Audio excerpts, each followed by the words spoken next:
What is going on? Welcome to another Yamcast. This is technically episode 93, but we're going to call it episode 1 of Yamcast 2.0. What? You can't drop a bomb like that on me? Okay, so is it just 93 no, then? I'm just kidding. Do whatever you want. Okay. So. In today's Yamcast, we are talking big news from Suzuki, a world-shattering, you're talking about bombs, we're dropping some serious bombs with Suzuki, possibly a new engine format for their beloved SV650. We have a lot to say about that. And the other bit of news as well is we have Yamaha with a closer than ever World Superbike spec R1 that you can go buy off the showroom floor.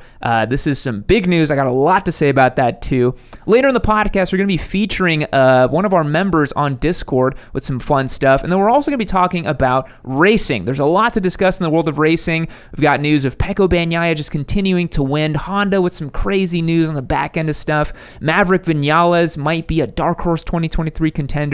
And KTM just doing weird KTM things once again. Stick around. It is going to be a good one. All right, Whitney. We're starting off today's Yamcast. We're talking about Suzuki entering the parallel universe. Yeah. I was kind of confused by this because I thought the SV650 is an unkillable cult classic. I thought that too, but I think with emissions and packaging and frames, I think the SV650's twin that we love so much, the V-twin, is going the way of the Dodo. Do you know if it was selling really well? I don't know off the top of my head if it was selling super well, but I am concerned that the reason they chopped it was because it wasn't selling very well. Yeah, I mean, they must have, right? Because the MT-07's just absolutely crushing it. And Yep. And the weird thing is, Suzuki's been selling the SV650 with that engine for about 20-something years. It's been a long time. But every other bike in the category has had this new, parallel twin thing. It's your Z650s, your MT-07s, the Trident 660 is a triple. But everything's a parallel twin nowadays. So I bet Suzuki, to keep up with everything, has felt the need to do this. Yeah, it's hard when a manufacturer has to close a big chapter. It's hard to be excited for the future, what new cult classics, because you can't fathom it and you don't have a crystal ball, or if you do, it's really expensive and you can't find it. So it's kind of a little hard to stay positive, but you got to go through the 7 stages of grief. So yeah, that's true. So we're looking at the spy shots now of the new SV650, and it kind of looks like the Jixis. They're doing that weird stacked light thing, and it's weird to see a Suzuki kind of middleweight bike with the 2 pipes coming off the front like that. It just looks like some other MT-07 looking thing. It's not giving me a motorcycle boner, I can say that. No, definitely not. And that was it's such a bummer, because that was one of the really unique things about the SV650 was that twin, was that V-twin. It's had a totally different character, different sound, a lot of attitude. And I just think that it's going to be, I don't know, it's just kind of sad to see it. What do you, fortuitously see Suzuki? Do you see them taking a piece of the cake and kind of dominating, or do you just see them just trying to get in? So here's what I think Suzuki's going to do. I think with Euro 6 and those kind of regulations, it's going to be bigger than 700 cc's. I think it's going to be 750 to 800 cc's. So it's going to be bigger than MT-07s and all those things. And I think it's going to be cheaper.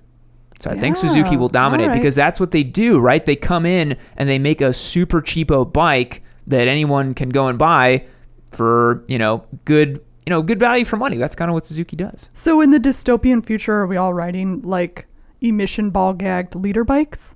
Pretty much, yeah. That doesn't sound terrible. Yeah, I'd rather take that than an electric bike for sure. Yeah, that's true. Yeah. 100%. But I mean, we're kind of homogenizing around this parallel twin middleweight bike. It's all kind of just squishing into this thing. It's kind of how everything feels like an Airbnb now. Oh, what?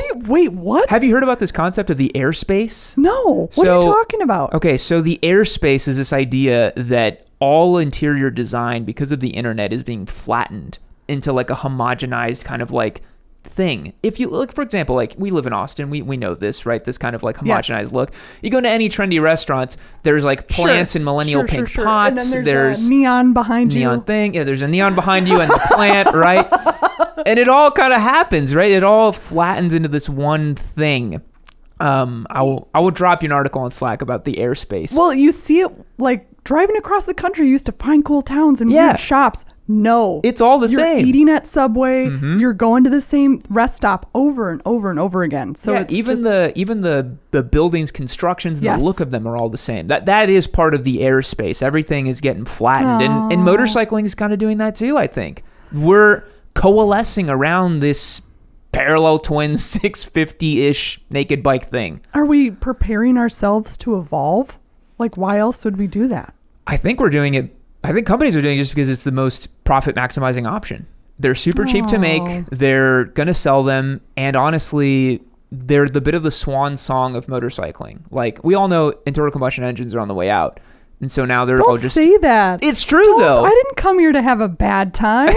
but you come here for the realness on the Yamcast. That's the thing. And it's just kind of sad that that's what's happening with them. But I feel like Suzuki doing this is another step towards that march of the inevitable. Yeah, and hopefully too, it prepares us for something really cool that we can't see. That's me being hopeful and not super sad when they start closing the chapters on models you really like. You have something about a rally version of the V-Strom? Yeah, so what I'd love to see if Suzuki has enough balls to do it is I want to see a 10RA 700 competitor. I want them to make a new like 800cc, maybe like make another. Do you remember the DR Big? Maybe make like a DR Big styled V-Strom with an 800cc parallel twin with a 21 and an 18 and an actual adventure build. Because the V-Strom right now is kind of like this sport touring, long distance adventure-y thing.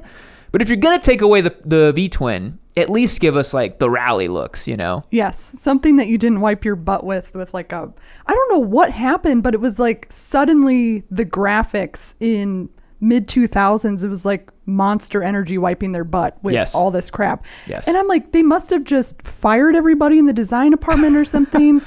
I think it's because, you and I both lived through the mid 2000s. It was a weird time, you know? It was a weird time.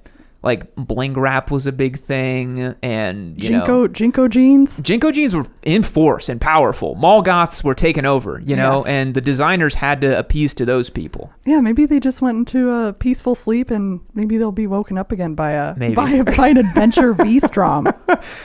So, as a total side note, I have this very strong belief that new metal is going to make a comeback. It should. I honestly think that if you look at the 20-year life cycle, new metal was late 90s, early 2000s. We're right on the cusp. We're right on the cusp. I want to know why people were so mad. I know, right? Like, I love new metal. So, I'm going to say that. But I'm like, what were we so mad about? It was just they didn't even know how much worse it was going to get. What was that? Woodstock 99? Oh, yeah. That was awesome. Yeah, that was such a great event. So, yeah, it looks like Suzuki's going down this parallel twin path. Looks like the new frame has a bunch of new packaging. My thing is the SV was so racetrack proven and track ready. Yeah, right. I wonder if a new frame and engine is going to keep that same character, because the MT-07 is not racetrack ready in stock trim. At all. They're not going to care, right? Probably not. They're not going to care at all, especially if they're squishing beans or whatever you say. Counting beans. Stepping on Squishing beans is what we do here at Yammy Noob. There's no accountability. So they're not going to care about that, which is a bummer. It's a big bummer. Yeah. And like I said, it's just another kind of death march towards the internal combustion engine. And also new metal's going to make a comeback. New metal's coming back. That's the real dystopia.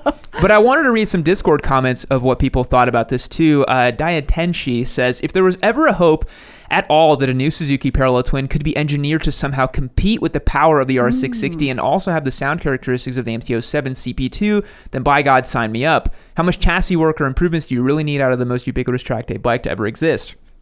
A fresh new power plant and tech will see a bike Suzuki can comfortably make for yet another 2 decades. So I agree with that to an extent, but I don't think that this new frame is going to be anything like the other one because the packaging is so different. Because if you have a V-twin engine that's going this way, the frame is real narrow and small. If you have a P-twin, the whole thing has to change, you know?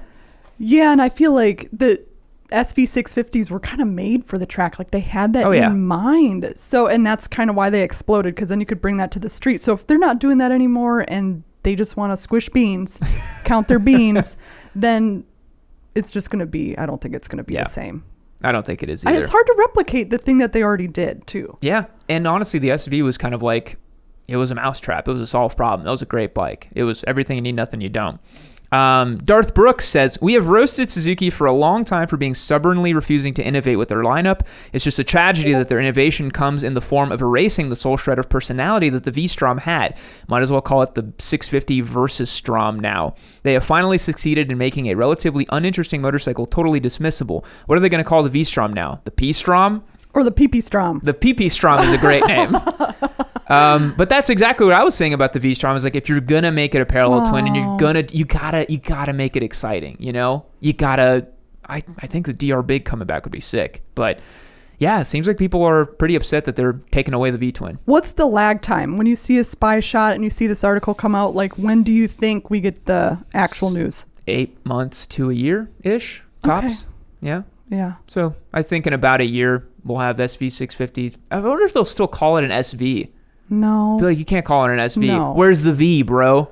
No. Where's the V? It's all PP jokes from here on out. And we have a final comment from the Lava Melon. It says, I'm a huge fan of the platform, but there's so many out there that are likely having trouble moving new inventory. It actually does make sense to me that they're bringing a new bike in to replace it with more punch and more features. Will I buy it? Depends on how it feels and if it looks like Suzuki is going to stick around. Yeah, what do you think of this?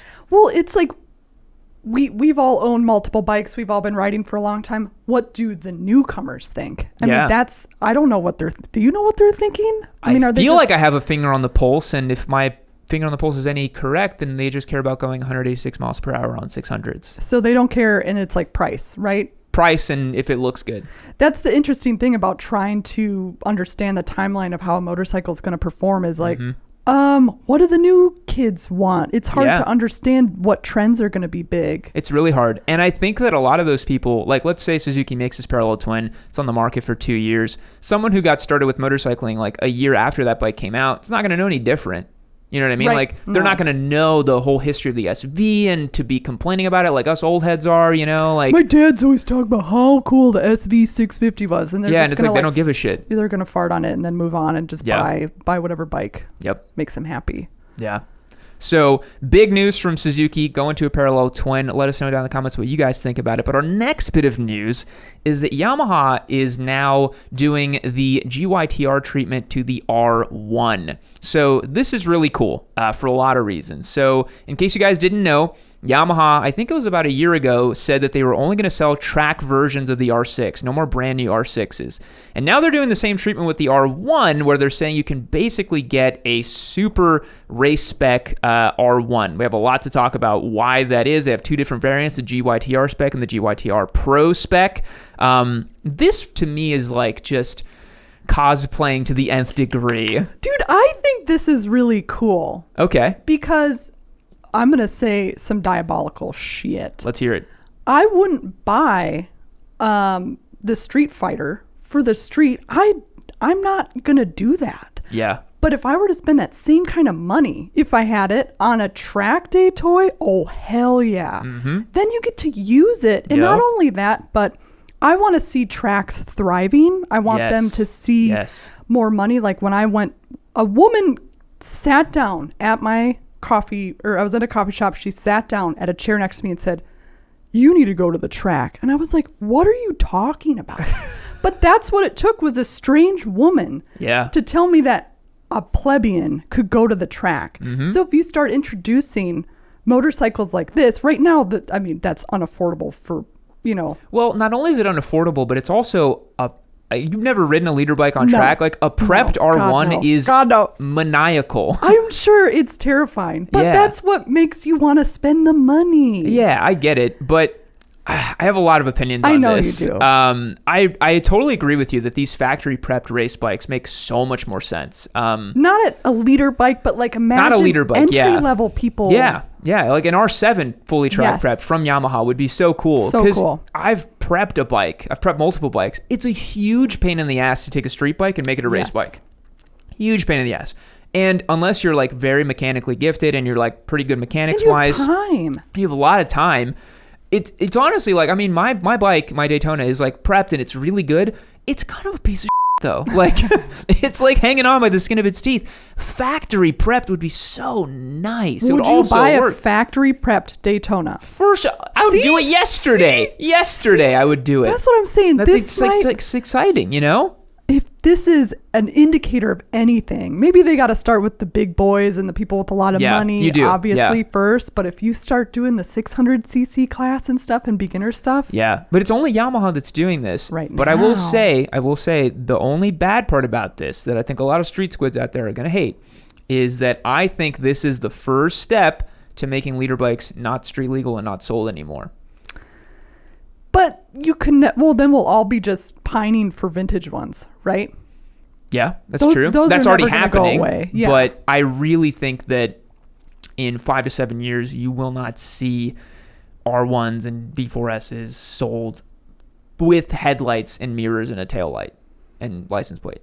Do you really think that? I really think that. In America? The land of the aren't- free? People aren't buying leader bikes like they used to. No, I mean, they don't make sense. They don't make sense because they're too f***ing powerful. So then it makes sense to move them into a division where you could get more people on the track, more people you supporting can get the tracks. real enthusiasts. Yes. Right? Like the kind of person who wants a prepped R1 is an amateur hobbyist, but a very dedicated amateur hobbyist, right? Like Yes. someone who's willing to spend $30,000 on their track day toy Yeah. that they take to COTA 2 times a year. Right. You know, it's like, that's pretty stupid. All things considered, it's pretty dumb, right? Hopefully you're going more than that. But Some yeah, guys maybe. only go like 2 times a year. That's you know, crazy. It is crazy, and they have like these super expensive bikes. But I wanted to walk through kind of the specs on these bikes because it's very cool, and because I just love the whole idea. So you got 2 variants. You got the GYTR spec and the GYTR Pro. The GYTR is kind of like a light track day prep. Imagine just like plastics and, you know, RS11 tires, a couple Farkles here and there. And then the Pro spec is like almost a World Superbike bike, which is like, holy shit, you know? With the Marinelli ECU, all the good God. stuff. I'm actually going to read off all the stuff it has. Wait. Back up. What's a Marinelli ECU? Okay, a Marinelli ECU, there's a Morelli, sorry, I'll put an extra N in there. The Morelli ECU is the spec ECU that they use in World Superbike for the so it's a totally different brain on the machine. And you can buy it. You can buy it from for the this. dealership. Yeah. So on the Pro, you get the GYTR swing arm, which is crazy. You got a whole new swing arm on this bike. You get the larger capacity and low gravity fuel tank. You get the carbon rear subframe. You get the Morelli electronics. So it's not just the ECU. It's like the TC, the wheelie control, all these super advanced things that a national spec, like Jake Gagne's bike in Moto America, does not have this. Oh, how much is it? I don't know. An ungodly amount of money. 2 of your children. Yeah, you get the air ducts to the brake calipers. You get the Brembo wheel adapters to fit with the Öhlins FGR 400 front forks, which are like actual race grade Öhlins. Because like a lot of guys think that if you just get Öhlins, like that's race forks, but Öhlins has like levels on levels on levels of suspension you can get, guys. Like you can get nuts with it. And of course, for all the squids out there, you do get the Acra system on there too. So better. I mean, I know, right? if you're getting air ducts on your air ducts inside of your other air ducts, you better get an Acra. Yeah, and you get the white plastic so you can put whatever graphics you want on it. And is that why they do that? That's why they do that, yeah. So you can put naked hentai ladies and yeah. Sponsored by Manscaped, hentai, Yes, and yes, titties, yes. all the good stuff. But I wanted to say something about this though, like because Nicolo Canepa was the Yamaha development rider for this. He's an endurance racer that I follow on Instagram. A lot of people think they want a race bike. They have no idea what a race bike is actually like. And this is me as like someone who has like a pretty well prepped race bike 600 class. Dude, the leader bikes are nuts. Like you don't want that. You know what I mean? I'm kind of feeling like you're telling me my wife's. No, that's not what I'm telling you. For real though? I'm not. It's because it's unusable. I'll give you an idea. Okay. Let me see if I can find the quote here. But what if I just want to look at it? I mean, I suppose you can. But basically, Nicolo was saying that the bike was developed around his riding abilities, right? Which is way above the average track day enthusiast. But he was saying that his abilities aren't even close to what like Toprak or Locatelli can do in World Superbike. So trying to build this bike around this skill set is really hard because a really well-prepped bike that can go fast is aggressive and difficult to ride. So it's they not easy to should ride. have gotten a 40-some, 50-year-old guy who goes to Dakota twice a year and brought the bike to him. And then designed it around that guy. No, they would at that point they would just give him a stock R1 and he's like, I'm good, you know.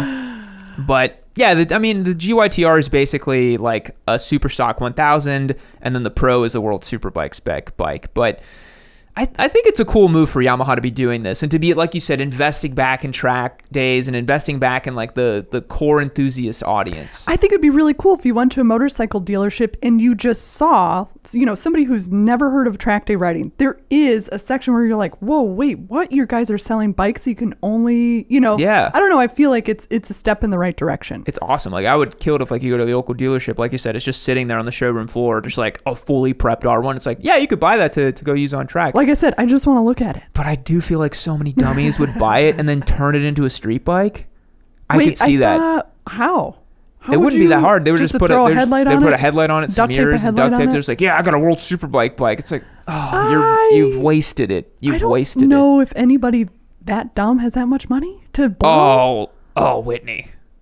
Come on. Really? You've been to a Coda track day. People are so dumb with money. And there's no way they're going to let a Tesla cut them off. You know what I'm saying? Like, they're not going to because it's, in Austin, it's like you're getting creamed almost all the time. Yes. On the street. So I'm not going to bring my $50,000 track bike that I duct tape a mirror to on the street. Yeah, but some people are out there riding those kind of bikes. There might be one guy. I'm just saying. We should interview him. I could see it happening. Okay. But yeah, it's cool news from Yamaha with their factory prepped R1. I think that it's going to sell decently well, but most people have no business riding it. I think it's going to sell, and it's going to be a coffee table piece. You know, it's going to be a flex in their garage. Totally. And the Discord boys did not have anything to say about that. Nothing to say about that. Discord boys. So that's going to wrap up the news for the week. We're now going to move on to racing. Let's do it. Alrighty, guys. Welcome to the racing portion of the Yamcast, fully updated now. Every week, we're going to be bringing you racing, I hesitate to say insight and analysis, mostly just commentary and opinion. Yes. I don't know how much insight and analysis I can provide. Entertainment around racing news. Let's begin with, we're filming this on September 12th. We have not had the newest round of MotoGP. By the time that you guys watch this, you will have had it. But we are talking about the last round that just happened in Misano. Pecco Bagnaia just keeps on winning, Whitney. And how do you feel about that? I feel like it's too little too late. Oh, no, why? Well, because he had a really tough season in the beginning. Pecco Bagnaia, so, okay, let's back up a little bit. Tell me more about Pecco. Yeah, Ducati famously will modify their race bikes right before the season's about to begin, and they kind of screw with the platform that is working really well. This is why you saw earlier in the season, Enea Bastianini on the GP21, which was the bike that they ran last year, was doing great. He was winning races. Everybody on the GP21 doing really well because it was already dialed in. They had already the data.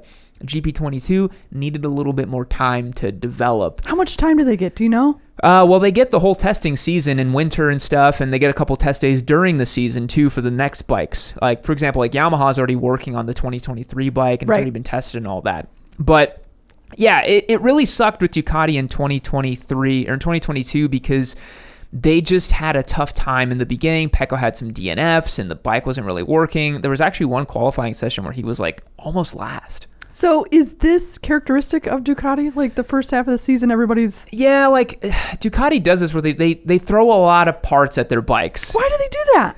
Just because they're... It's because it's prototype racing. Okay. And they think that if they put on a new crazy wing or a new small part, they're going to give them just that small edge and then just dominate. But more often than not, it leads other stuff in the bike to be kind of compromised. Because it's all a balancing act, right? Like if you change a little bit more engine power, you have to adjust all this other stuff, So those guys are a lot smarter than I am, and they're thinking about how to balance this bike and make it better overall. But you're not seeing the same sort of beginning of the season fumble as you are with Yamaha or... No, because with the other bikes, they're kind of more known quantities, like your Yamahas, Suzuki's, Honda, not so much because they had a brand new bike, but Ducati is kind of notorious for doing this. But yeah, Pecco is now really on a tear. He's won 4 races in a row. It's really impressive.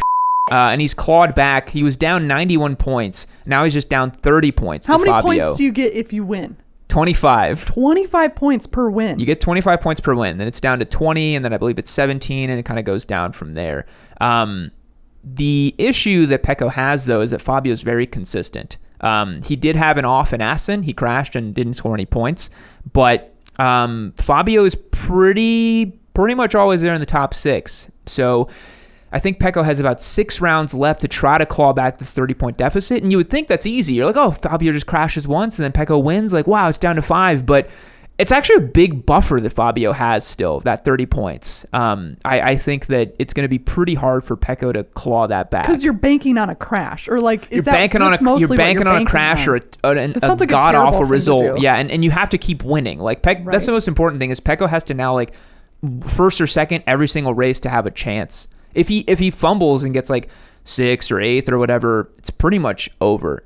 Not mathematically, but kind of, realistically. Can you tell that in the next race, or does it have to be like the next 2? Where you're if it keeps tightening, it's going to get really exciting, right? Like if next round he wins again, because we're going to Aragon in the next round, and by the time this goes live on YouTube, you guys already know. I don't know yet, but he could, if he wins in Aragon and Fabio gets another 4th or 5th or something. It gets even tighter, and then it's down to 20-something, and it could go all the way down to Valencia at the end of the year. That's why you watch racing. That's why we watch racing. Because they're really good dudes, trying their hardest. So that's likely what's going to happen. Yeah, it is awesome to see the absolute elite of the world doing something. You're like, wow, these guys are so good.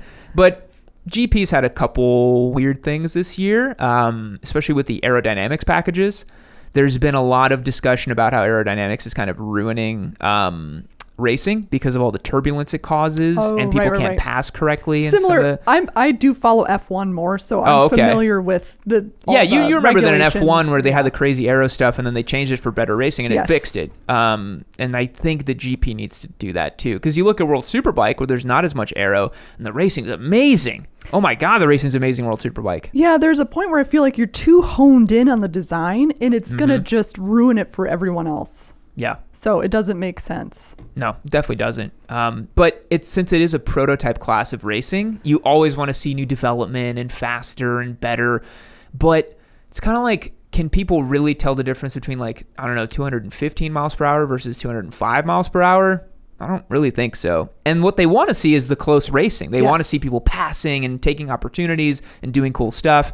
And it hasn't materialized that much in GP this year. It's been a little more like single file line on some tracks. And that's where it gets boring. And that's why they changed F1 too. It's because it's just the same people winning over and over again. Yeah. But where are you going to put your money for Pecco if you had to predict the future?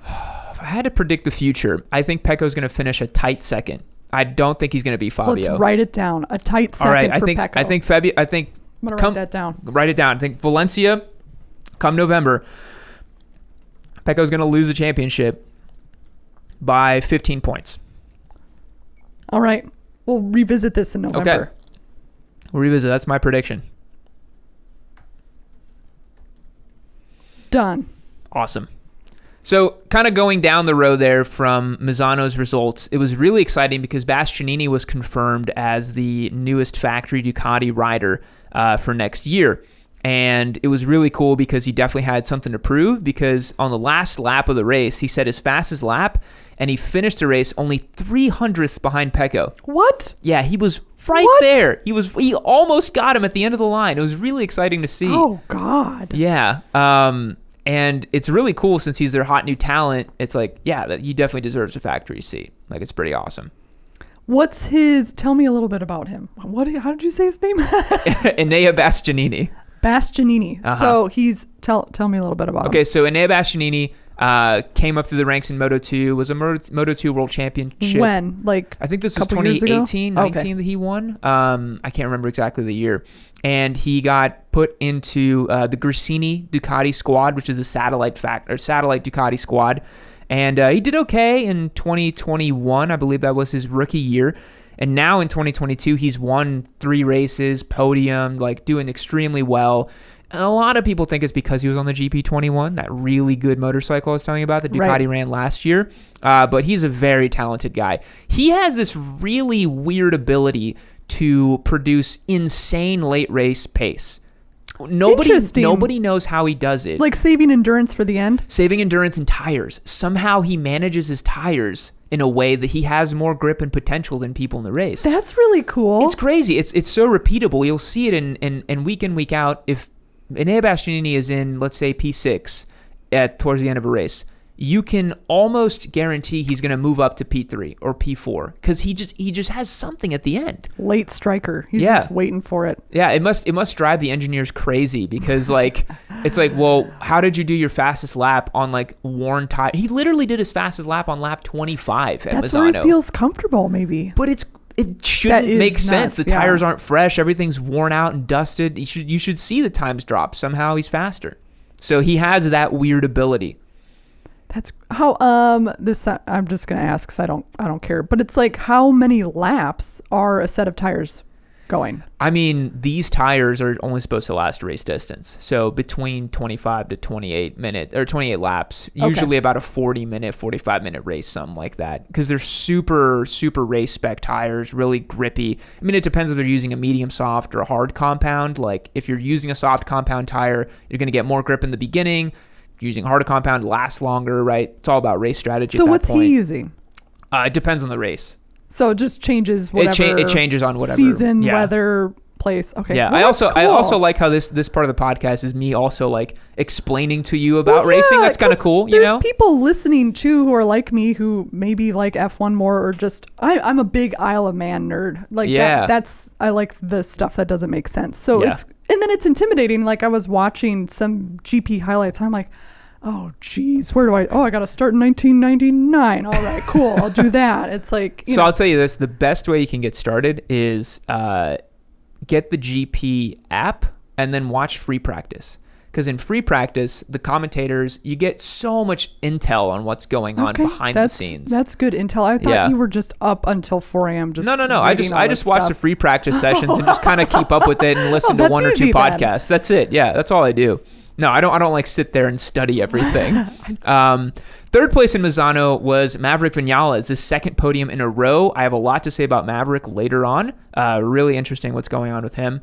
Also, Misano is notoriously a very greasy track. Why is it greasy? I don't know why it's greasy. It's like asking why like a 19-year-old gamer is greasy. Maybe it's just the compound of the tarmac or something? Must be. But apparently the heat got too high and it just got too greasy. And then a lot of people crashed out. Bezecchi crashed out. How Jack many? Miller. I don't know. Everybody at a certain corner. A lot of people did, yeah. Most notably, it was Jack Miller and Marco Bezecchi who were running really well. Jack Miller, I think, got pole position, if I remember correctly, and was in the top running and then crashed it and binned it. So it is what it is. This could also be the part of the podcast where I quiz you. Yes. You're really putting my knowledge to the test there. But Misano was a great race. We're looking forward to Aragon. Again, this podcast has not come out by the time we've seen it, so sorry about that. The next bit of news I want to talk about in racing is kind of like Honda's woes and problems. Is Honda woeing? You have no idea. Oh, tell me more. Honda is just in the worst place. Wait, for ever. real? Dude, so bad. Okay, so first of all, Marc Marquez has been out intermittently. You know that, right? I watched him though real quick.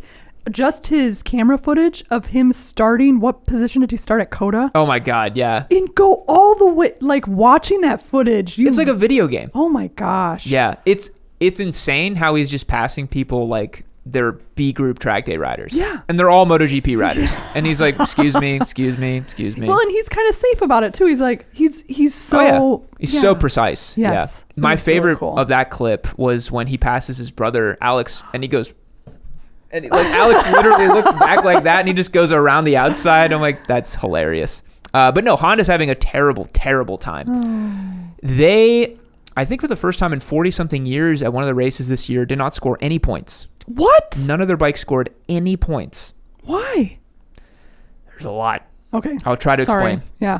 So Honda basically for the past 5 or 6 years, honestly, has not really had to develop the bike because they have Marquez.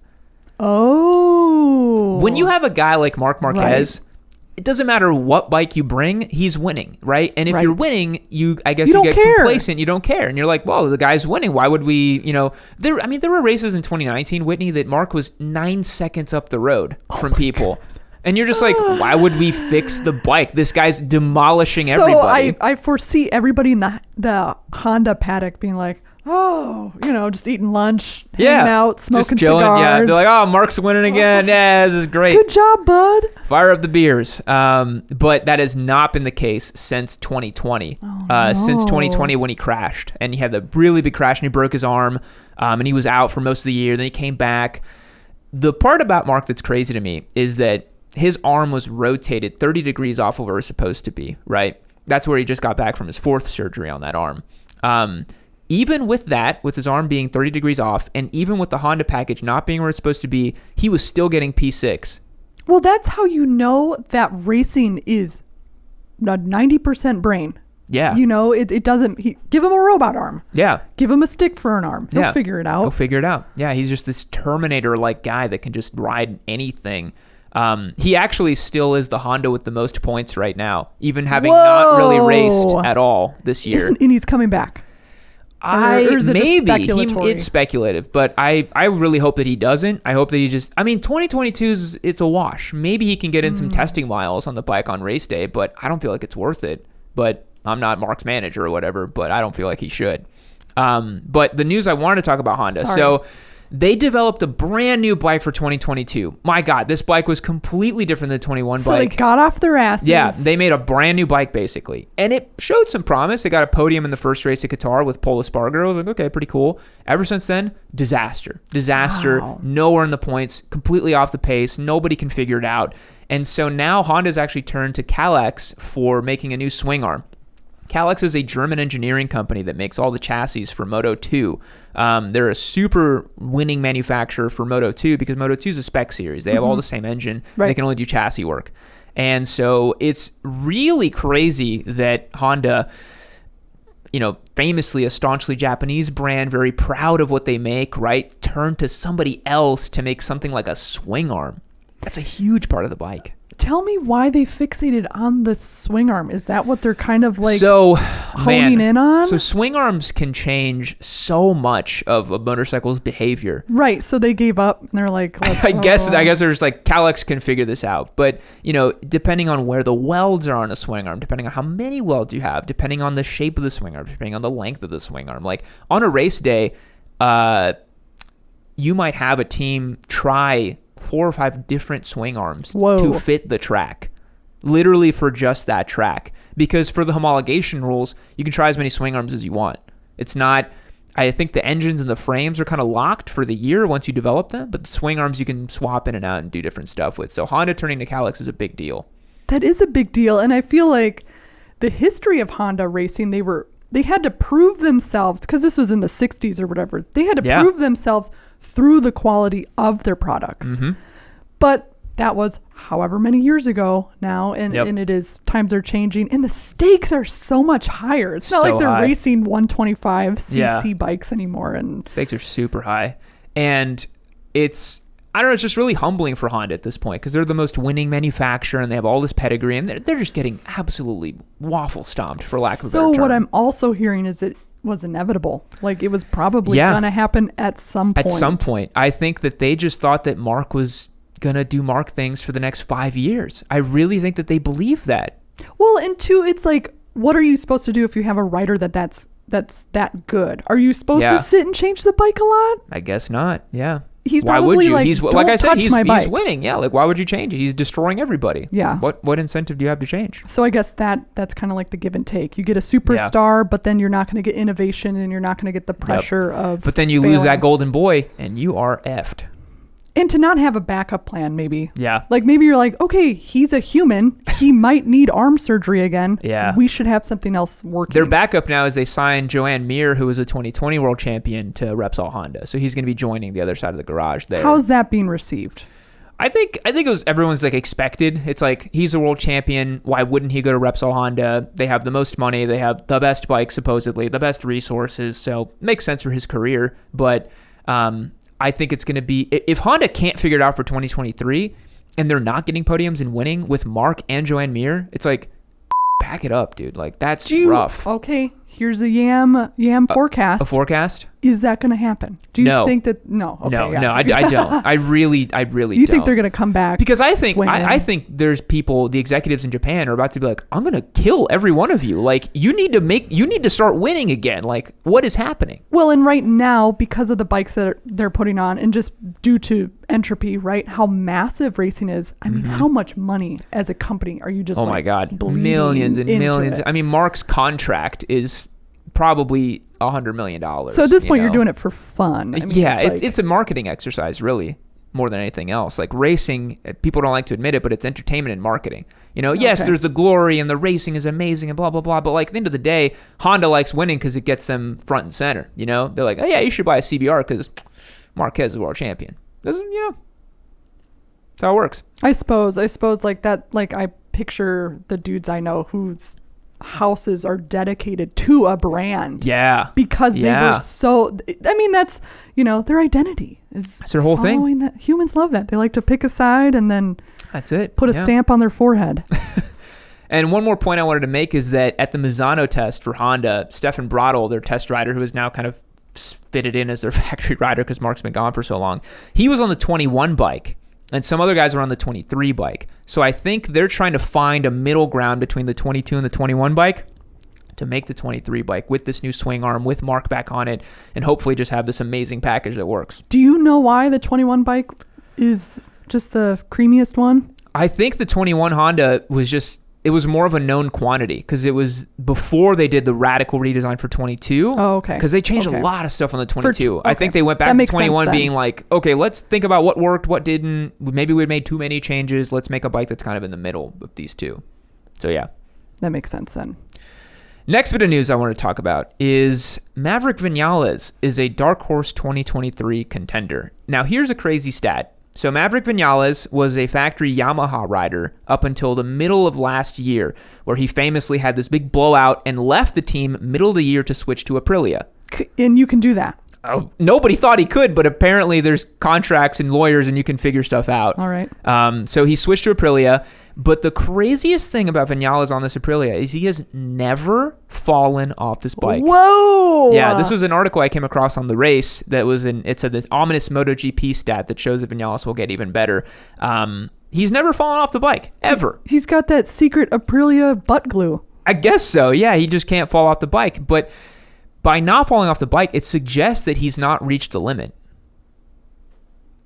So he could be 5/10 faster. So I think, oh wow, he's really good, and you're like, you could do better. Yeah, he could do better. Wow. Yeah, because people forget that Maverick Viñales from 2017, 15, 16, he's really good. Like he's a super talented rider. He was kind of touted as like the next big thing. Like 2015, 2016, 2017, Mark was kind of cleaning up shop, but Maverick was younger and he was coming through and he was factory Yamaha. A lot of pole positions, a lot of race wins, a lot of podiums. He's extremely good. Why did he switch to Aprilia? Was there just Well, he hated life at Yamaha, really. Oh. He didn't really get along with people there. There's a really famous scene in Assen. He got second place, which is a great result. He pulls in, gets off the bike. He's just like moody, sad, not talking to anybody. Being a diva. Just being a diva, yeah. And it's just like, whatever, it's like, the bike was fine.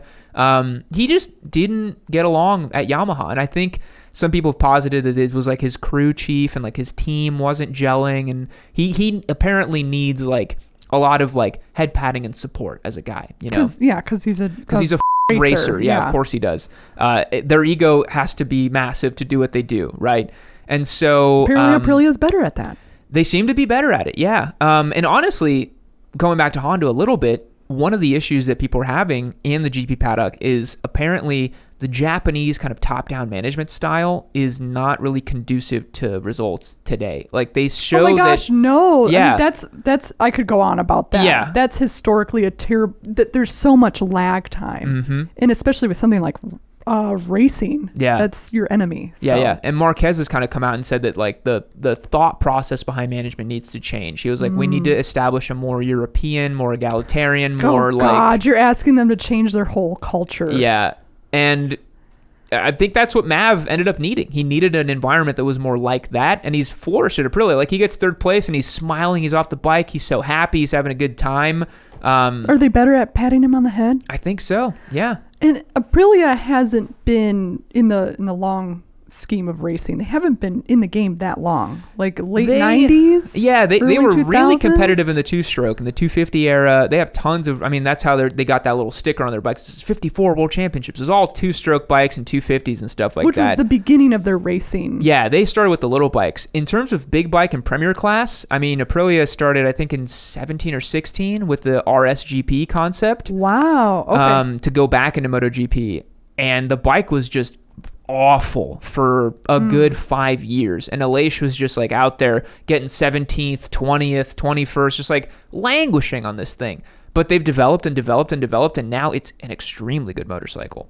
And Maverick now is getting to help develop that bike too. He has his own frame with the bike, because he was just kind of riding Aleix's bike for a little bit, but now they're developing a different frame for him too. And it's really kind of scary to think of what a limit approaching Maverick on his own bike and being head padded could do. Ooh. You know what a crazy stat would be? You want him to fall off. What? If Maverick wins on this Aprilia, any race, he'd be the first guy ever to win with 3 different bike manufacturers. That would be... That's pretty badass. Cool. That's super badass. That just goes to show you, it just doesn't matter. Yeah. It doesn't matter at all. Especially, I mean, those bikes, I'm sure they're all, Yeah. You wouldn't be angry at riding any of them. No. Except for one bike, which is the last bit of news I want to talk about. All right. The Tech 3 KTM debacle. All right, so Tech 3 KTM. Tech 3 is notoriously kind of the worst squad in GP, and the KTM is kind of notoriously the not so best bike of. So you're talking about a satellite squad of a bike that isn't that great. So why is it there? Why does it exist? Money. A lot of money and sponsors and those sort of things. Okay. Like usually that's the reason More bean why. squishing. More bean squishing. So Tech 3, because of the KTM pipeline that exists in the GP paddock, they were able to sign Remy Gardner and Raul Fernandez to the Tech 3 squad. Remy Gardner's a Moto2 champion from last year, and Raul Fernandez was second place and was extremely good too. Like lots of wins, 6 seconds up the road type of wins, like crazy powerful rider. But now Tech 3 is in a situation where KTM might be dumping Remy Gardner, Why? a Moto2 champion, Oh, off the no. squad, supposedly for unprofessional relations, unprofessional conduct. It sounds like he did something naughty. And maybe he didn't think it was that naughty? Basically, what he did was he would go on TV and just voice his opinions about things. Oh, that's it? I'm That's thinking it, he really. was like texting some dude's lady or something. No. Oh, okay. He really was just like Truthfully, or Truthfully, yeah, Okay. he would go on TV and just voice his opinions like any rider would. But I think because Remy is fluent in English as opposed to some of the other riders, he would voice them maybe in a more colorful way, right? Like famously, one of the things he said was they were like, "Oh, Remy, how do you hope the race will go tomorrow?" And he's like, "I hope a tornado comes and rips up the whole track." So what did he mean by that? Was he trying to be funny, or was it... He meant that he was not having a good time. And Okay. the Tech 3 KTM is a notoriously difficult thing to manage and to ride and to get results with, So when somebody gets signed to Tech 3, are they kind of bummed? They should be. Yeah. I mean, they're riding in GP, but So they they know don't- that they're not going to get anywhere near the front or get any coverage. Nobody's had success with that bike. Nobody. No matter the talent level, really. And I really think that KTM's doing a huge dumb move by not only allowing this to go public to be like, yeah, we're dumping Remy and he's not going to have a ride next year. The guy's a Moto2 world champion. Tons of talent. And you're just going to let him walk? So you think KTM should have held on to him and like just finished it Dude, up it's or only deal been, with It's it? only been 7 months with the guy, Like, develop this rider. Is Don't... KTM known to be touchy about... Oh, KTM's on it just like at the flick of a wick. Oh, just so be this is flippant. this Yeah. is what they do. Pretty much what they Oh, do. okay. Yeah. But it kind of speaks to a larger problem that I've seen with GP is that there's honestly too much talent kind of in the wake. Whoa. And everybody's always trying to go up to the Premier class. Right. In years past, you would have a successful 250cc rider. He would stay in the 250cc class. He would be there, and that would kind of be his situation. Now it's like, well, if you're in Moto2, you're trying to go to MotoGP, right? Like, why would you wouldn't want to stay in Moto2. You want to go to MotoGP. That's where all the money is. That's where all the fame is. That's where all the accolades are. So you have all this like pressure to push these riders through. And now with Suzuki leaving, there's just not enough space for all these guys. Right. There's too much talent in GP, which is a weird thing to think about. And I think it's going to be sad because you're going to see a lot of riders who had potential to be great, like Remy, just get obliterated out of the sport, you know? Okay, what would President Yam do? Well, President Yam of GP, I would not have 8 Ducatis on the grid. I would have maybe 4 or 6. I'd have another factory team like BMW or Suzuki or somebody else, Kawasaki. It's difficult to bring in a full factory like that, but... And BMW is not ever gonna... They're not ever gonna do that. No. They like not winning in World Superbike too much to go into GP. Oh, zing! They're doing better with Reading. I'll say that. But yeah, I would have a couple more spaces for these riders, and I would develop the intermediate and the lower class to be their own thing as opposed to just feeder programs for funneling GP. Just a everything. funnel, yeah. So how would you do that? Just through more marketing and more... I don't know. Well, that's what I don't know. Yam, and I would hire a marketing team to figure it out because I don't know. But I would like to read a commentary that Remy said. He said that it's hard after these years with injuries, many times without the best bike, and after achieving the goal of winning a championship and moving up to MotoGP, it breaks my heart. It makes me feel a little bit disappointed right now with the world of motorcycles. That's why I'm not sure at the moment what I want to do next. Oh, no. He might just be like done riding. And that's, again, so sad. He's a Moto2 champion. And how old is he? Oh, he's probably 25, 26. So he's young. He's super young. He's got a lot of years left, and now he's feeling, oh God, that's got to permeate your whole existence. Yeah. If that happens to you, you're like, cool. Yeah. Now what? Yeah. So it's complicated with Remy and KTM and Tech 3. It's even more complicated now because I believe the Tech 3 squad is going to be rebranded as Gas. So that's a whole thing. You had a question? What I did. Okay. You said, dumb move by letting Remy and his dad get under their skin. What is his dad? So his dad is Wayne Gardner, who was a former 500 GP champion. And his dad is kind of like, from what I've heard in the news, like a little heavy-handed with KTM, and like they have beef a lot of the times, and like they argue. They're slapping each other with beef. They're slapping each other with the beef. And it's just kind of like they've just let this feud go public for some reason. It feels very unprofessional from KTM's end of the spectrum, honestly. I wonder how Remy feels. Let's get him on here. Probably just feels like crap. Yeah, especially if your dad's smacking KTM with a big sausage. I mean, yeah. That's just kind of, where does that leave you and your identity and what? But also at the same time, he's the one, like, you need that guardianship to some degree. You do need that. Z-Fang had a commentary about this from Discord. It says, Remy got a raw deal, and I think KTM Tech 3 Gas planned on releasing him before the Gas announcement, assuming the new factory team could land Miguel, and foolishly followed through just to dangle the open seat around to try and attract a bigger veteran name. Really? You think so? Totally agree. Okay. Honestly, totally agree. Yeah. They were super dumb with Miguel's contract as well, too. So Miguel Oliveira, 4-time MotoGP winner, really solid rider. They tried to demote him to Tech 3 because they wanted... Ooh, that's nasty. Because they wanted some bigger talent in the KTM seat in the form of Jack Miller, because Jack Miller's going to KTM. So they wanted Jack Miller in the seat, and they're like, hey, Miguel, do you want to go ride for Tech 3? And he's like, what the fuck? No, like, I won 4 races for you guys. Is there so much talent that if KTM burns people like this, does new talent not care? I mean, that's...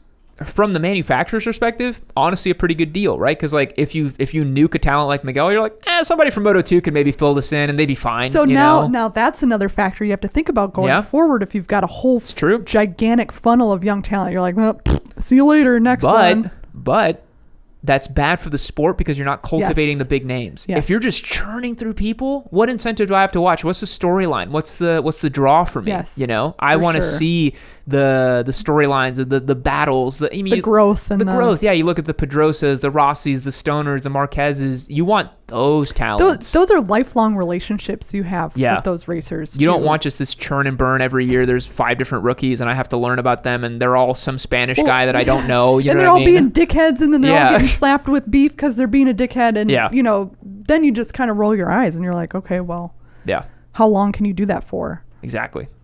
Yeah. But I think that's going to wrap up the world of racing for this week. How do you feel about your first racing segment? Do you feel energized? Loved it. Dude, I loved it. Are you kidding me? This is great. You guys leave me comments down below.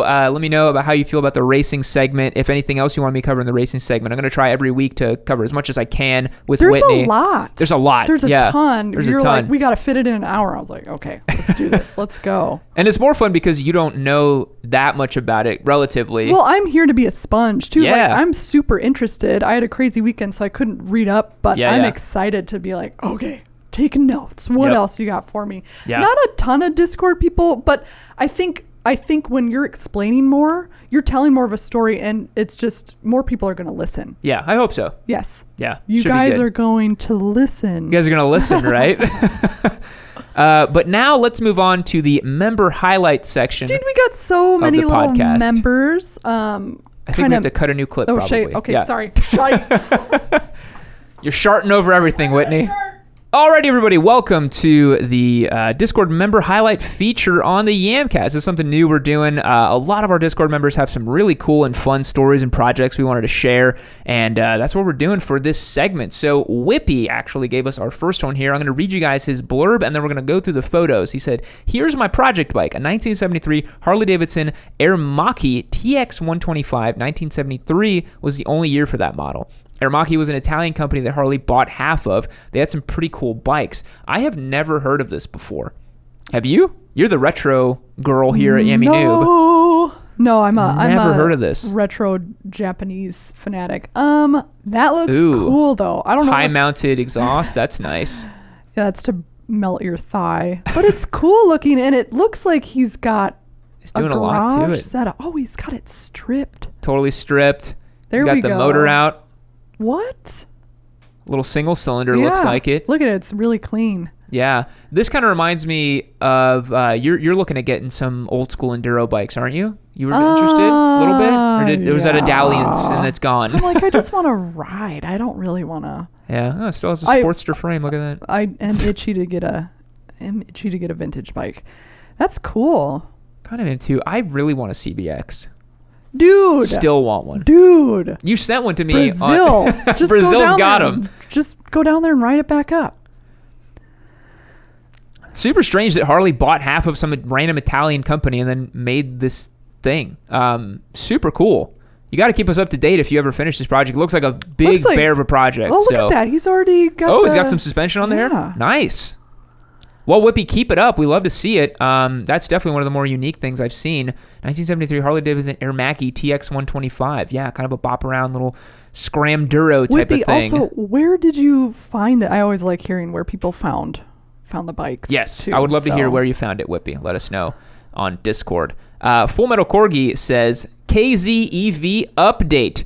He's got a fully functional 0 to 60. Go down. Oh, whoops. There it is. He's got a fully functional 0 to 60 in about 5.5 to 6 seconds, top speed of 105 miles per hour, and then 50 miles of range, average level 2 charging, 47 horsepower, 255 foot-pounds of torque. Okay, is Full Metal Corgi an engineer, right? I'm guessing. Yeah, he must be. I mean, he built the Turbo Busa, so he's got to have some abilities. Full Metal Corgi, what do you do?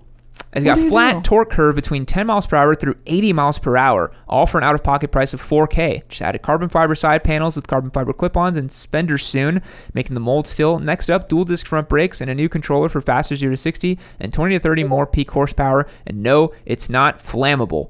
Well, this is amazing. So He's got a video too. Oh, I'd love to see the video. So this is really cool because this used to be a Kawasaki KZ. Oh shit! I think it was a KZ 1000, and he just ripped it all out and turned it into this electric bike, which is just really neat. It's honestly pretty cleanly packaged. I do want to watch the video.